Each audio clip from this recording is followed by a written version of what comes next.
Jaya Radha Madhava Kunja Vihari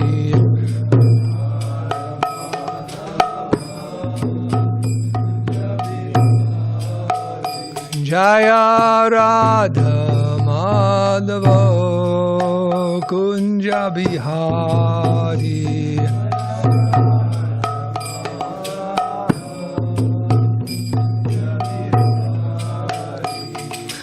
Gopi Janavallabha Girivardhari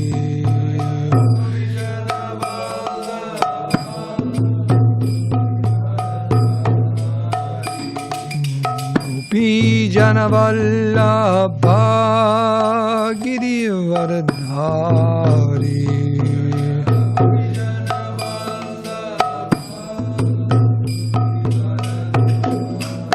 Yasura Nandana Vrajajana Ranjana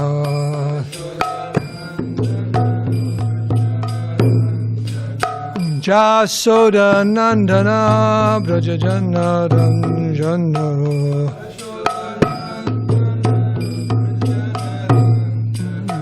Yamuna Tira Vanachari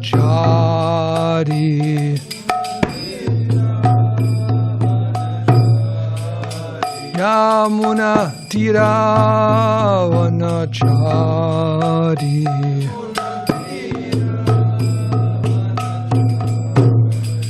Jayo Radha Madhava Kunja Vihari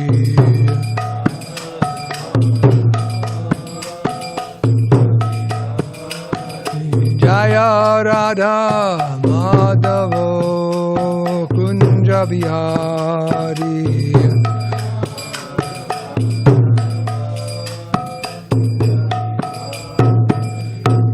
Gopi Janna Vallabha Girivardhari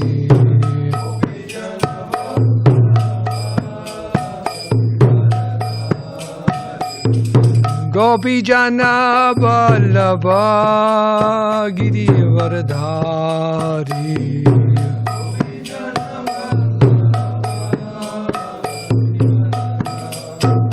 Yasoda Nandana Vrajajana Ranjana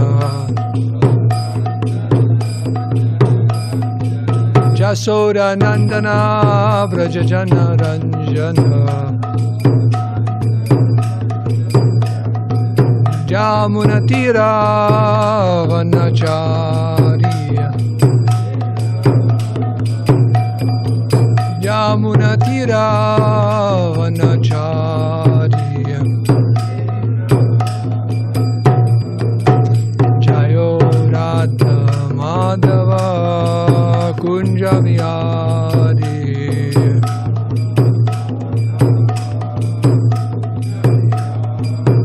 Jayo Radha Madhava Kunja Vihari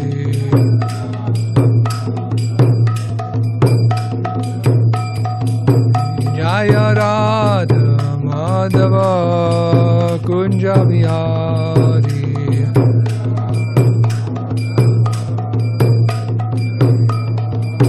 Oh Hare Krishna Hare Krishna Krishna Krishna Hare Hare Hare Rama Hare Rama Rama Rama Hare Hare Hare Krishna Hare Krishna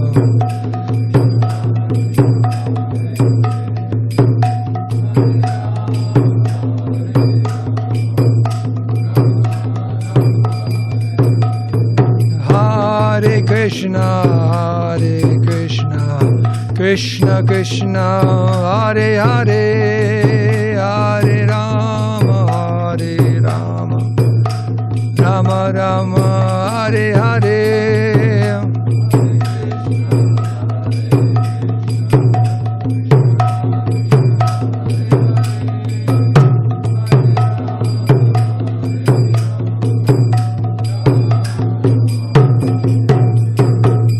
Sri Radha Madhava ki, Sri Radha Giridhari ki, Sankirtan Marathon ke, Vijay Prabhu ke, Haribo. Jai Om Viṣṇudūtas Savaragaraja Gajaja Shodhara Sri Srimad Divine Grace of I Charanaravinda Bhakti Vedanta Swami Shri Prabhupada ki Jai. Jai Om Viṣṇudūtas Parivaraja Gajaja Shodhara Sri Srimad Divine Grace Shri Bhakti Vedanta Saraswati Goswami Maharaj Prabhupada ki Jai. Ananta Koti Vaishnava Vrinda ki Jai. ISKCON Founderacharya, BBT Founderacharya Srila Prabhupada ki Jai. Namacharya Srila Haridas Thakur ki Jai. Srimad Bhagavatam ki Jai. Samveda Bhaktivinoda ki Jai. Gaur Premanandi. All glories to the sum of the devotees. All glories to the sum of the devotees. All glories, sum of the devotees. All glories, all glories. C.C. Guru and Sri Gauranga. Sunyavari Pashkatyadi Shatarine. Make this a little bit bigger. There we go. Hare Krishna, Hare Krishna, Krishna Krishna, Hare Hare.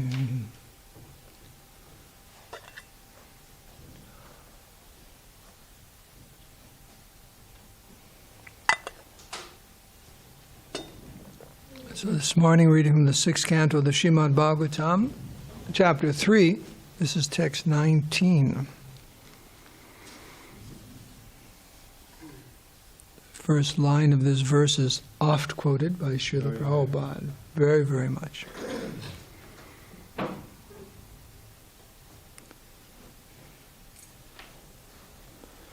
Om Namo Bhagavate Vasudevaya.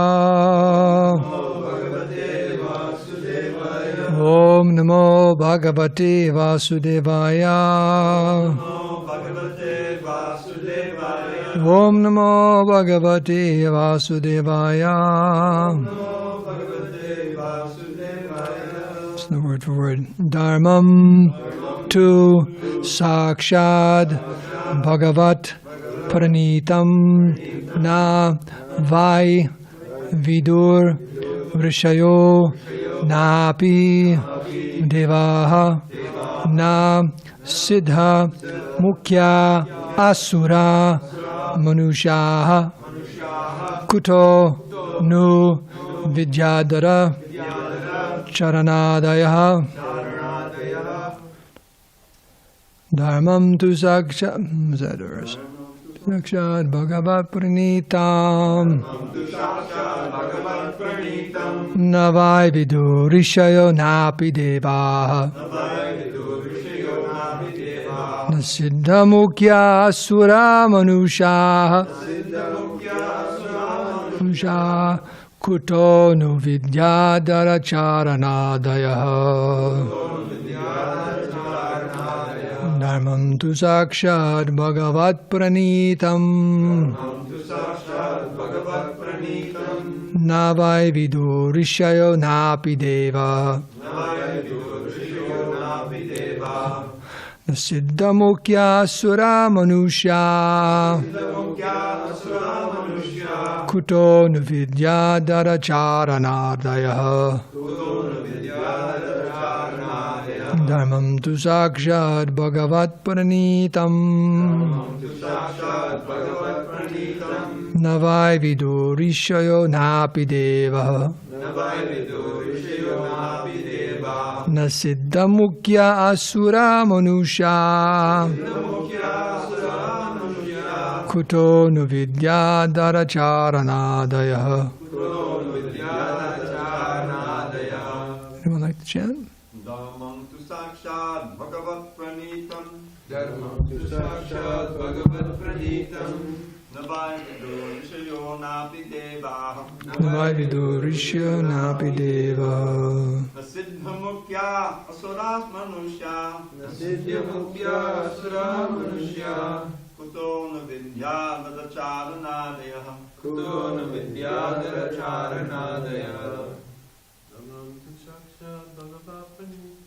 Dharmam tu sakshat bhagavat pranitam. Navai rishayo nabhideva. Siddhamukya sura manusya kuto na vidyadhara charanadaya. Dharmam tu sakshat bhagavat pranitam navai vido rishayo napi deva. Na siddhamukya asura manusya kuto nu vidyadhara charanadaya. Dharmam tu sakshat bhagavat pranitam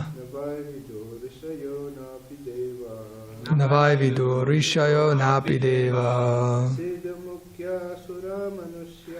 Na siddhamukya sura manusya kuto nu vidyadhara charanadaya. Anyone else? Dharmam, real religious principles, or bona fide laws of religion. Two, but, sakshat, directly, Bhagavat, by the Supreme Personality of Godhead. Pranitam, enacted. Na, not. Vai, indeed. Viduhu, they know. Rishayaha, the great rishis such as Bhrigu. Na, not. Api, also. Devaha, the demigods. Na, nor. Siddhamukyaha, the chief leaders of Siddhaloka. Asuraha, the demons. Manusyaha, the inhabitants of Burloka. The human beings. That's us. That's all of us. We're here in the verse too. Okay. Kuta, where? Nu, indeed. Vidyadhara. The lesser demigods known as Vidyadharas. Charana, the residents of the planets where people are by nature great musicians and singers. Adayaha, and so on. Translation and purport by Srila Prabhupada. Real religious principles are enacted by the Supreme Personality of Godhead. Although fully situated in the mode of goodness, even the great rishis who occupy the topmost planets cannot ascertain the real religious principles, nor can the demigods or the leaders of Siddhaloka, to say nothing of the asuras, ordinary human beings, vidyadharas, and charanas. Purport. When challenged by the Viṣṇudūtas to describe the principles of religion, the Yamadūtas said, veda-praṇihito dharmaḥ. The religious principles are the principles enacted in the Vedic literature. They did not know, however, that the Vedic literature contains ritualistic ceremonies that are not transcendental, but are meant to keep peace and order among materialistic persons in the material world. Real religious principles are nishtraigunya, above the three modes of material nature, or transcendental. The Yamadūtas did not know these transcendental religious principles, and therefore when prevented from arresting Ajamil, they were surprised. Materialistic persons who attach all their faith to the Vedic rituals are described in Bhagavad-gītā, 2nd chapter, 42nd verse. Vedavada vrata parta nandat astiti vadinaha. The supposed followers of the Vedas say that there is nothing beyond the Vedic ceremonies. Indeed, there is a group of men in India who are very fond of the Vedic rituals, not understanding the meaning of these rituals, which are intended to elevate one gradually to the transcendental platform of knowing Krishna. Vedaischa savar aham eva vedya, Bhagavad-gītā 15:15. Those who do not know this principle, but who simply attach their faith to the Vedic rituals, are called Vedavada-rataha. Herein it is stated that the real religious principle is that which is given by the Supreme Personality of Godhead. That principle is stated in Bhagavad-gītā, Sarva-dharmān parityajya ekaṁ śaraṇaṁ vraja, 18th chapter, 66 verse. One should give up all other duties and surrender unto the lotus feet of Krishna. That is the real religious principle everyone should follow. Even though one follows Vedic scriptures, one may not know this transcendental principle, for it is not known to everyone. To say nothing of human beings, even the demigods and the upper planetary systems are unaware of it. This transcendental religious principle must be understood from the Supreme Personality of Godhead directly or from his special representative as stated in the next verses. Om Agyantimirandasya Gyananjana Salakaya Chakshuranminitam Dena Taismai Sri Gurave Namaha Sri Chaitanya Manobhistam Stapitam Jena Bhutale Swayam Rupa Kadamayam Dadati Swapadandikam Sri Krishna Chaitanya Prabhu Nityananda Sri Advaita Gadadhar Shivasati Gaur Bhaktavrinda Hare Krishna Krishna Krishna Hare Hare Hare Rama Rama Rama Hare Hare Vanchikapatarubhascha Kripa Sindhu Beva Japati Dhanam Bhavani Bho Vaishnavi Bho Namo Namaha. By your good wishes, I'll try to say a few things. Any good wishes? Please. Okay. So real religious principles are enacted by the Supreme Personality of Godhead. Dharmam tu sakshat Bhagavad-gītā. Although fully situated in the mode of goodness, even the great rishis who occupy the topmost planets cannot ascertain the real religious principles, nor can the demigods or the leaders of Siddhaloka, to say nothing of the asuras, ordinary human beings, vidyadharas and charanas. So who else is going to enact the real religious principles? Everything ultimately comes from the Supreme Personality of Godhead, right? Janmadayasyataha, everything comes from God, so religion also must come from the Supreme Personality of Godhead. There's that saying, the buck stops there, right? Yeah, like in other words, so ultimately, if you want to know if your religious principles are the best, check it against what Krishna has to say in Bhagavad-gītā. That's a good place to start. It's a great place to start. And Krishna establishes, what does he say in the Bhagavad-gītā about coming again and again? Yada again and again he comes. Yada hi dharmasya glanir bhavati. When there's some glani around. You know what glani is? It's all over the place, I'll tell you. Kali Yuga is full of glani. You know what glani is? Discrepancies, right? Everything's kind of lost. So whenever there's a discrepancy, he comes and reestablishes the principles of religion over and over again. And personally he comes, he sends his devotees. He's always trying to get everything back in order because that order, if followed, everyone will be happy. Everyone will be happy. Just like in a family, usually the parents, very good parents, they set up a nice situation, and if the children follow everything nicely, the family situation is quite happy. Or just like in a classroom, the teacher sets the mood, and if the students follow very nicely, things are very, very peaceful in the classroom. That's what they say on the first day of school. They advise the teacher to wear a very conservative and dark outfit. You know that?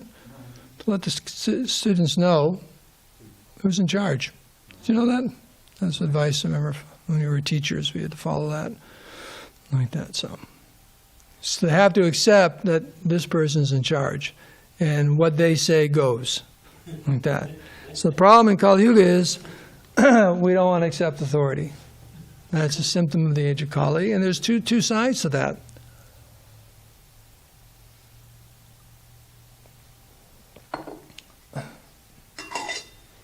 The authorities aren't very good. And no one wants to follow. So you've got a real problem here. A lot of glani because of that, right? Because authorities are supposed to know what is what and who is who. But they don't. And then they expect the students to follow them, and it's obvious that they can see that the teachers don't, or leaders, whoever they are, don't know what they're doing, and they lose faith. So it's a very, very difficult time in the age of Kali. So what Yamaraj is saying here is real religious principles, they're enacted by the Supreme Personality of Godhead. And he's noting that most people don't even know that, what these real religious principles are. And you can understand, there's one word in here, asura. What is an asura? Demon. They don't know. That's kind of obvious. Otherwise, why would they be called an asura? Right? They're going in the other direction. But how about all these other personalities? They are also rare to find someone who knows what the real religious principles are. And of course, because Krishna's on the, he's known as Gunatit. You know what Gunatit means? There's Gunamayi and there's Gunatit. Transcendental. He's beyond the gunas. And Gunamayi means we're in the gunas. So Krishna's transcendental. So those religious principles must be transcendental. And Prabhupada says here, that's why the Yamadūtas, they had no clue what the Viṣṇudūtas were talking about, because they were not exposed to the transcendental religious principles. Their religious principles, they understood, had to do with what's going on in this material world, and they mentioned about the Vedas, veda-praṇihito dharmaḥ. And Prabhupada is referring to this famous verse here, all the verses in Gita are famous, but the verse about veda vada rata parta. And he's saying that, let me just skip to that right now. This yaimam pushpitam vacham, flowery words of the Vedas. So much of the four Vedas have to do with going to heaven. Anyone here like to go to heaven? No. Oh, come on. At least for a little while. And heaven's it's heavenly. It's a wonderful place. We've actually already been there, maybe a few times. Yeah. Come and gone. Like Shine Punya Marcham. Look, we just go up there, come down. It's like going on vacation, right? It's like whenever devotees go anywhere, Dayanidhi goes, oh, he's on vacation somewhere. Then you go to India, oh, he's on vacation. So, vacaciones. So, but they want to get people to go to heaven. Now, why do they want to get people to be nice and go to heaven? Why is that in the Vedic literatures? Because one thing is, most people, that's where they're at. They've come to this material world. We identify with whatever body we are in, and we want to enjoy in the material world. So the Vedic regulations are there. You act very, very piously, you can be elevated to heavenly planets. But that's not the goal. That's not the end of it all.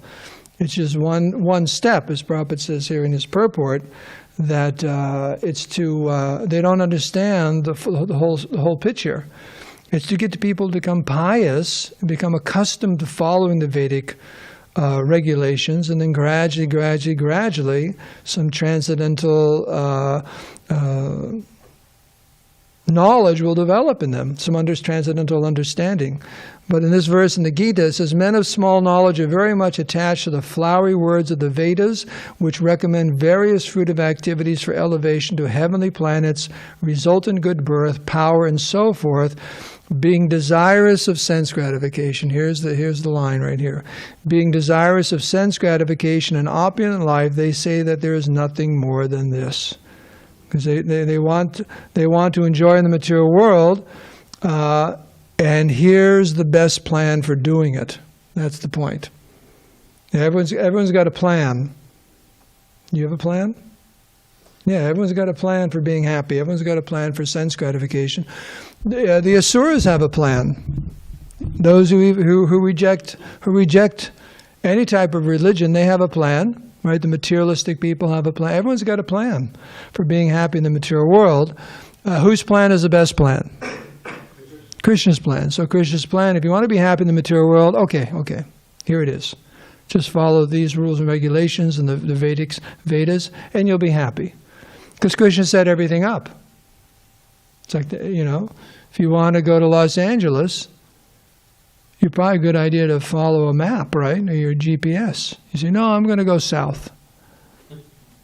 But Los Angeles is north on 5, and you want to go south. So better to follow what's already set up. So it's very simple. Now the problem is, they say there's nothing more than this because they want to enjoy their senses. And that's the point that's been made here. that anyone who wants, to the extent we want to enjoy our senses, to that extent we can't understand what Krishna is saying here as far as Krishna consciousness. Can't understand it. Now there's some verse about the distance between us and Krishna is equal to the distance or how much we're attached to enjoying in the material world. So if you feel like Krishna's really far away, take a look at, we have to take a look in our heart and say, well, how much do we want to enjoy in the material world? And to the extent that's reduced, it's amazing. The distance between us and Krishna gets smaller and smaller and smaller and smaller. So that's it. That's how you measure. How far is Krishna? Well, how much do I want to enjoy in the material world? Because the two don't mix. Because Krishna is the supreme enjoyer, and material life means I'm the enjoyer. So it doesn't mix. So if we want to be the enjoyer, Krishna just steps out of the picture, and we can enjoy. Or try to enjoy. We really can't, but just like Prabhupada gives the example, a stubborn child insists on something. Or a stubborn adult. Why a child? Right? You don't have to be a kid to be stubborn, right? Do you know any adults who are stubborn? You're looking at one right now. I'm known to be very stubborn. So it doesn't matter what age you are. If you really, really want something, you're very stubborn. Sometimes people say, "Okay, I'm not going to argue. Just go ahead and do it," like that. Not a good idea, but go ahead and do it, right? So Krishna is very kind. He's got a lot of time. And we have a lot of time. We're eternal, so Krishna knows sooner or later we'll get tired of it. But so speaking about this veda-praṇihito, and they just don't understand. They think these Vedic rituals for being happy in this world and going to heaven, that's what it's all about. And actually we just mentioned something like that this morning in the Pujari room about Balaram. He's going to be giving a class, right? February 11th. To how many students are coming? 100 and this is Sanjay's son goes to this school? Sanjay Kurvati, okay. So there's a class of students coming here. And we're talking about preaching, and then we said it's going to be just like Narada Muni preaching to the sons of Daksha, right? And then all of a sudden they won't go home, they'll all move into the ashram, and Sanjay will curse you. Or the teacher will curse you. That all my students came, now they became Hare Krishnas. Like that. So that story is there, that Daksha, he's in this category that's listed in the very powerful demigod, Prajapati, very, very powerful personality, entrusted by Lord Brahma to fill up the universe with all kinds of living entities. And he had, first, how many sons was the first group? Was that the big group or the small group? Like 100,000 or 10,000? And he sent them all off to perform austerities, to become, and then come back and take over the kingdom and become big enjoyers in the material world. And they following, that's the Vedic system. You go to the Gurukula, you go perform austerities. All part of the Vedas, all part of the Vedas. And Narada Muni shows up and sees them all doing this and sees that they're very intelligent and just right on the edge there. They're prime candidates for moving into the temple. So he preaches to them and there's that allegorical story, really wonderful story about what the material world really is. And being very intelligent, they caught it all immediately, and they just said, "We're out of here. This is ridiculous. We're wasting our time. Why do we want to go to heaven and this and that and stay in the material world? Let's just all join the Hare Krishna movement." And they just left. And then Daksha found out. He got really upset. But he kind of let it go. And then he had another group of children, 1,000. And he sent them to the exact same place. Not thinking that Narada Muni would try that again. Maybe it's just an off day, and he happened to be in the neighborhood or something. But guess what? Narada Muni shows up, and he tells them, you had some very intelligent older brothers. You should probably do what they did. So that was one of his parts of his preaching. They said, our brothers are really intelligent. We should probably do what they did. And he preached to them, and they left also. And this is when Daksha got really upset, because he was thinking this veda-praṇihito. They're following all. Why are you doing this? You're destroying Vedic culture. You're preaching. There are all these nice, sons of mine. They're all performing austerities. They're following the Vedas. They're going to go, be successful in this life, go to the heavenly planets. And you just destroyed all of that. He could not see anything. And he actually called Narada Muni an asadu, right? He said, you're not a saint. You're a... He cursed him. He cursed him that he couldn't stay in one place more than 3 days. And there's a purpose or Prabhupada that he was similarly cursed by the parents of his disciples, that he also, being upset with him, that he could not stay at one place more than 3 days. Of course, Narada Muni accepted it as a benediction, that he simply travels and preaches. But here's a very, very learned, powerful personality.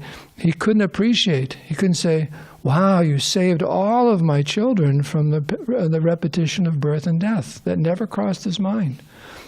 You are engaging them in pure devotional service. That never crossed his mind. They're all going home back to Godhead. That never crossed his mind. Because, like this says in the verse, they think there's nothing more than this.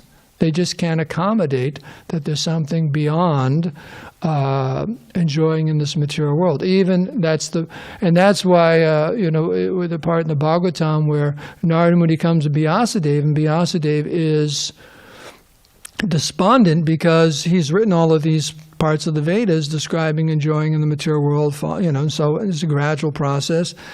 And he just was despondent. And Narada Muni said, you're despondent because you haven't described the real veda-praṇihito, the real process of religion, which is to go home back to Godhead, pure devotional service to Krishna.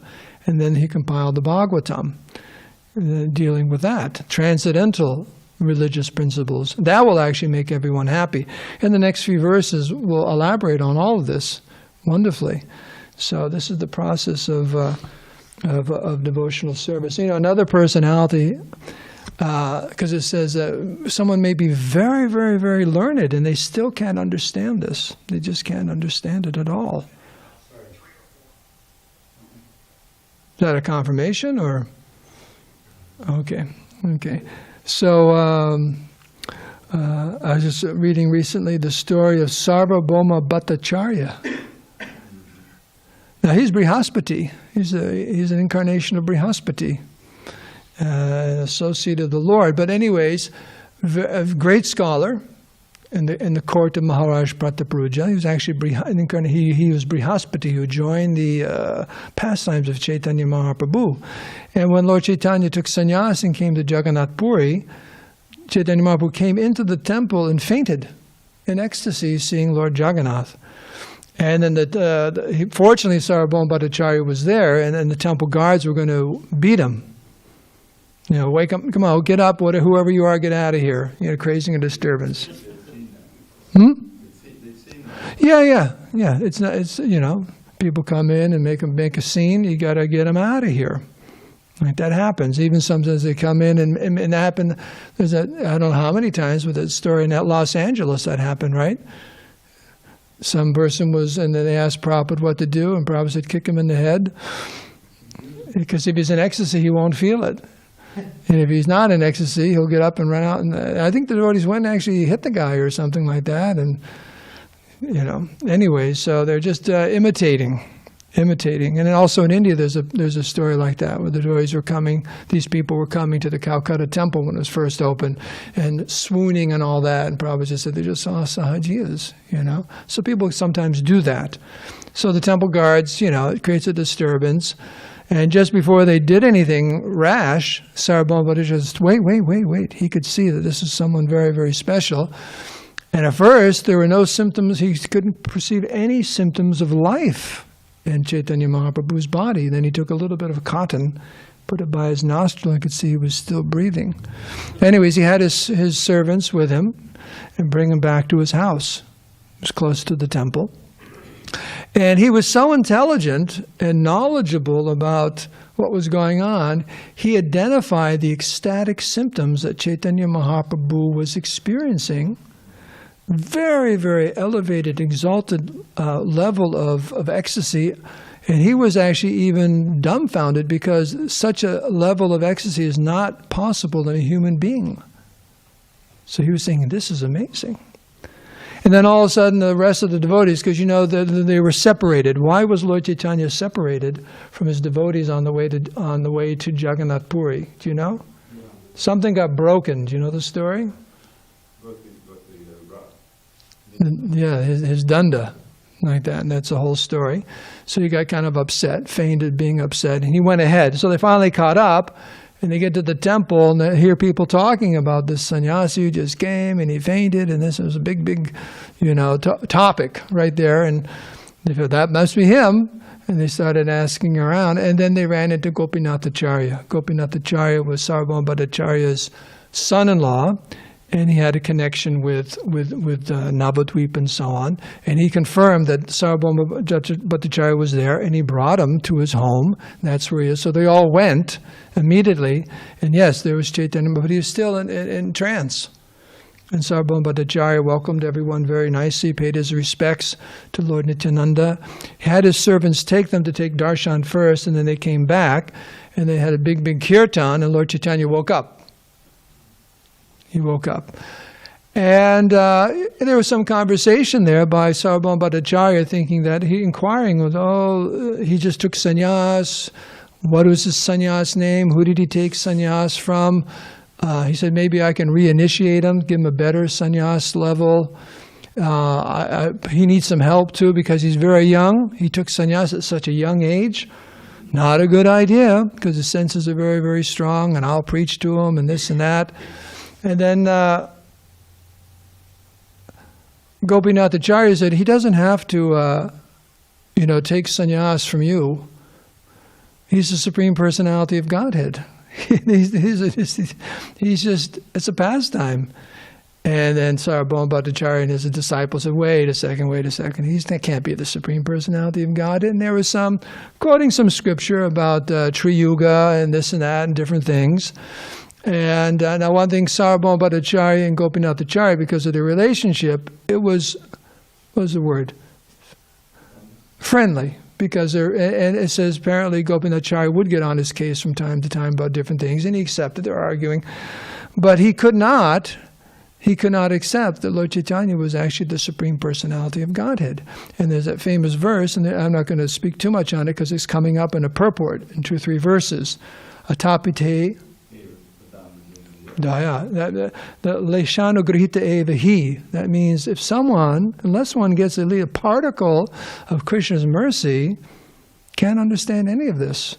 And that's what Gopinathacharya told. He quoted that verse, and he told Sarvabhauma Bhattacharya, you're a very, very great scholar, but it's still blocked. You can't understand Chaitanya Mahaprabhu because you haven't received even a drop of his mercy. Now, he did receive that mercy.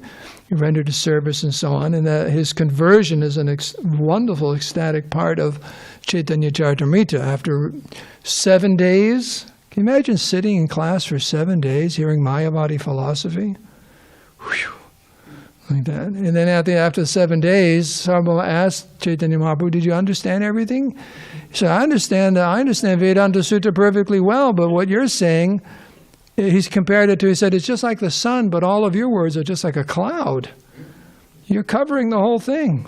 And then he said, well, if you're so smart, what does it mean? And then Chaitanya Mahaprabhu explained the real meaning of Vedanta Sutra, and then after that, Sarvabhauma Bhattacharya just fell at his feet and surrendered. And became an ecstatic, wonderful. Wrote those verses in ecstasy, and so. But the point is, very, very learned, but that's not the qualification. Videsha dulabha madulama atma bhakto. Lord Brahma says that. You may be very, very, very learned. Videsha dulabham. But to understand through Vedas or knowledge is very difficult. But Atma Bhakto, by devotion, you can understand Krishna. You can understand these transcendental, the transcendental religion. So it's, you meet people like that sometimes, that they just think this is the Arya Samaj.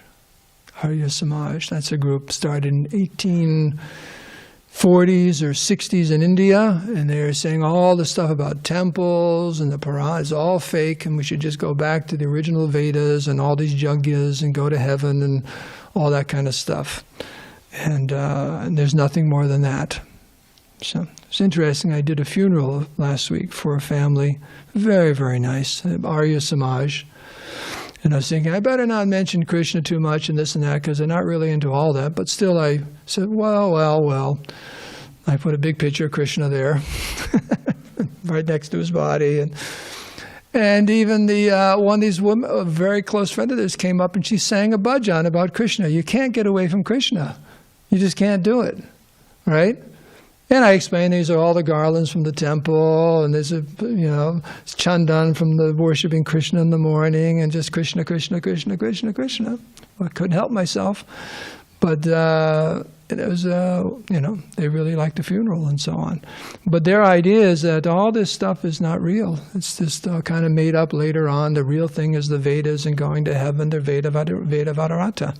They don't accept things like what Krishna says in the Bhagavad-gītā and so on. Very unfortunate, because they need a drop of mercy. So devotees, our business is to give people drops of mercy, whatever form we can do it. It may be books, it may be prasadam, the holy name. It has an effect on the heart. It has a very wonderful effect on the heart. Let me just see here. And Krishna does say in the Bhagavad-gītā, he ends the Bhagavad-gītā with his supreme instruction. And Prabhupada quotes that verse here, 1866. What's the verse? Come on, it's your name. Yes, that's it. Sarva-dharmān parityajya. Mam ekaṁ, śaraṇaṁ vraja. That's the conclusion of the Bhagavad-gītā. It's interesting. People don't think there's a conclusion to the Gita. You just pick what you want. Oh, you pick the karma, you pick the jnana, you pick the this, the yoga, and so on. No, there's a conclusion. The whole book is to bring us around to a conclusion. And that's the conclusion. All these things are there, but you should put them all aside and surrender to Krishna. Or use them to help you surrender to Krishna. Use your karma, use your jnana, use your yoga to help you surrender to Krishna. But if you're not surrendering to Krishna, you're not understanding Bhagavad-gītā. That's just plain and simple. That's plain and simple. So, I'm going to end here. There may be some discussion on this very important line that Prabhupada often quotes in what we've talked about. Anything else? Pretty conclusive, huh? Is everyone speechless? Is that a really good class or something? You need a microphone. So yeah, I have a question about Sarva-dharma, this verse. The most difficult time to surrender to Krishna is when you're experiencing difficulties, and sometimes from book distribution, when you get a lot of rejection, it's very difficult to just really step back and think about Krishna, because you feel like it's just it's so unfair, and it's very difficult for the ego. So maybe if you could give a practical instruction on how we can feel and what we should do to help us in this situation. Okay. Well, the difficulty is, as long as we think we're the enjoyer, it's a hard surrender to Krishna. So the example you just gave, we're on Sankirtan, and it's difficult. That means we're not enjoying the Sankirtan. Because it's very enjoyable when everyone comes up to you and falls at your feet and begs you for books and empties their wallet and gives you the credit cards and so on, right? That's wonderful, because then they were enjoying. Oh, just see, I'm a very, But when we're not enjoying, whatever the situation is, when we're not the enjoyer, we don't feel like we're the enjoyer, then it becomes difficult. That's the problem. That's the problem. But one who's always in the mood that Krishna is the supreme enjoyer. Krishna is the supreme enjoyer. And I'm out here for Krishna's enjoyment. And his enjoyment is distributing Krishna consciousness. One feels a lot better. So to the extent we're trying to enjoy Krishna, enjoy devotional service, it comes automatically. They say, people who look for happiness, they're not happy. happiness is a byproduct of our actions. Even in the material world, they tell you that. People are always, even sometimes devotees will give class and they'll talk about nectar hounds or something like that, nectar devotees or something like that, right? Because the devotees are always looking for the nectar. Always got to be, something's got to be nectar, It's got to be a good kirtan. The prasadam's got to be, everything's got to be really good. And if it's not, I'm not happy in Krishna consciousness, right? So that's not, our happiness comes from being a insignificant, tiny servant of Krishna, like that. And it's interesting you said that, because actually the most difficult time to call out to Krishna, remember Krishna, is when we're enjoying. Because you see so many prayers, the devotees are calling out to Krishna, because the material world is such a miserable, horrible place. Bhavam Budao. Krishna, this is the material world, is a horrible, hellish place. I take shelter of you. And when we enjoy, that's when we usually forget Krishna. We really forget Krishna. We don't really need him. Is that helpful? Well, my understanding and my consciousness at that moment and my thoughts is that I'm ready to surrender, and I want that, and I feel like I really want to make an effort. But sometimes it just the mind is resisting, and it's really become so difficult to deal with the mind. Even though you want to have that desire sincerely to help people and to serve Krishna, but it just doesn't work. So at that moment, I guess you have to be very tolerant and just wait for for that to be over, because it will be over at some point. But I was just thinking, maybe practically, what could we do in order to help deal with the mind better? And I could say a few things, but Dravida, I think he wants to answer that. There's a very famous poem that Srila Prabhupada wrote in Bengali called Markane Bhagavad Dharma. Now, near the end of this poem, of this song poem, he's praying to the Lord. Now I'm just thinking of you in Balboa Park. Here's directly him. Somehow or other, O Lord, you have brought me here to speak about you. Now, my Lord, it is up to you to make me a success or failure as you like. That you can repeat verbatim. O spiritual master of all the words, then this can be, you can tweak it a little bit. I am here to present your words in the form of your books. So if you like, you can make my power of speaking suitable so that they will accept the book and be delivered. In other words, I can tweak this if it's not, you don't think it's too offensive, so that it's custom made for book distribution, which is perfect. And then the last one, the famous, oh Lord, I'm just like a puppet in your hands. So if you have brought me here to distribute books, or to dance, okay. If you brought me here to dance, it's metaphorical. Then make me dance, oh Lord, make me dance as you like, so that they'll take the books. There it is. You can learn that by... When it really gets rough out there to say it, you could say it from the rooftop, so you could say it, prayer. You can start dancing. You gather a crowd. Balaram, you have some words of wisdom?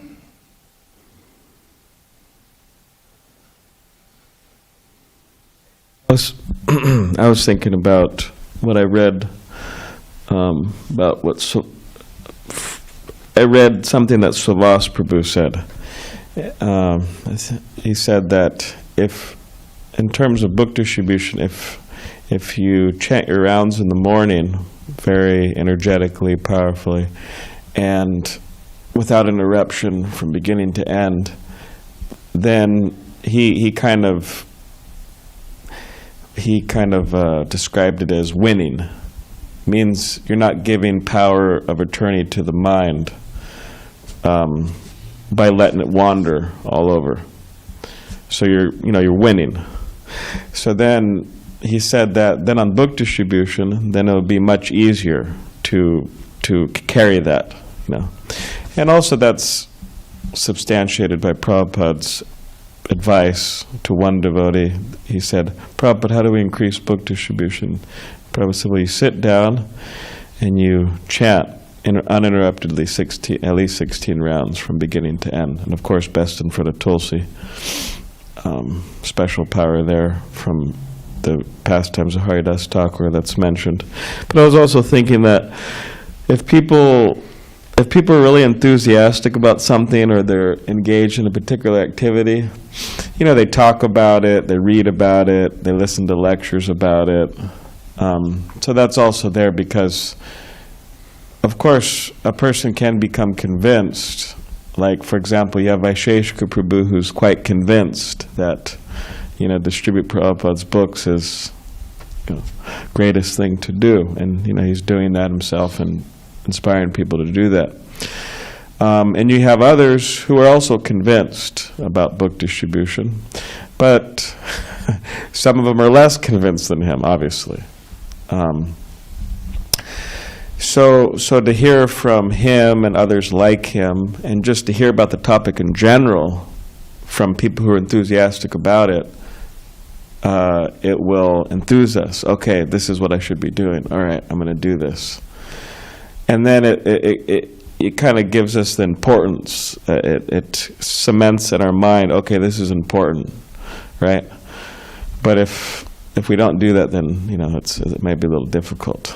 So there's so many lectures out there. So anyways, that's just another thing to add to what Srimad Prabhu and Dharmasetu Prabhu are saying. There's so many things. You know, but it's also ridiculous or unintelligent to expect there's never going to be a time when anything is easy all day long in any service, whether it's book distribution or cooking in the kitchen, or there's always going to be challenges as the material world. So the idea that when I get very, very, very, very advanced, everything's just going to happen automatically. I'll never have any challenges. No one will ever say no. Everything's just going to be. But where do you see that? In the pages of the Bhagavatam, all the great souls, they had so many different challenges, and that's just part of our Krishna consciousness also. And they actually enjoy that.